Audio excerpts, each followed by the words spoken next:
Israel Lebanon में Hezbollah पर हमले रोकने को तैयार नहीं है। बीते करीब एक हफ्ते से हिजबुल्लाह पर इजराइल इतने भीषण हमले कर रहा है कि इन हमलों में हिजबुल्लाह के कई बड़े कमांडर ढेर हो चुके हैं और अब ऐसा लग रहा है कि इजराइल अब हिजबुल्लाह को पूरी तरह से तबाह करके ही मानेगा।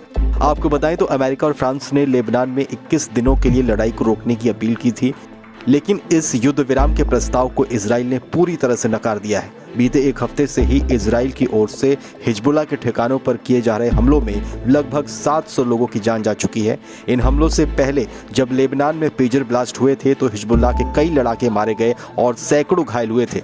इसके बाद ऐसा कहा जा रहा था कि ऐसे वक्त में इजराइल कोई हमला नहीं करेगा। हालांकि हिजबुल्लाह की तरफ से पेजर और वॉकी टॉकी हमलों के बाद इजराइल से बदला लेने का ऐलान किया गया था, लेकिन जब तक हिजबुल्लाह कोई जवाबी कार्रवाई करता उससे पहले ही इजराइल की सेना ने लेबनान में हमले शुरू कर दिए।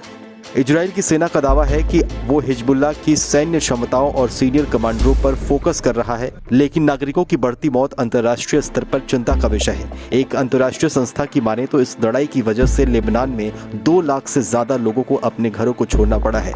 आपको बताएं तो 7 अक्टूबर को इजराइल हमास युद्ध के शुरू हो जाने के बाद से हमास ने इजराइल पर हमला किया और हिजबुल्लाह ने समर्थन में रॉकेट दागना शुरू कर दिया।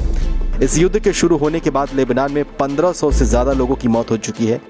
इजरायली सेना ने हमास को तबाह करने के लिए जैसे हमले किए थे, ठीक उसी तरीके से इजराइल ने हिजबुल्लाह को तबाह करने के लिए लेबनान में तबाही मचानी शुरू कर दी है।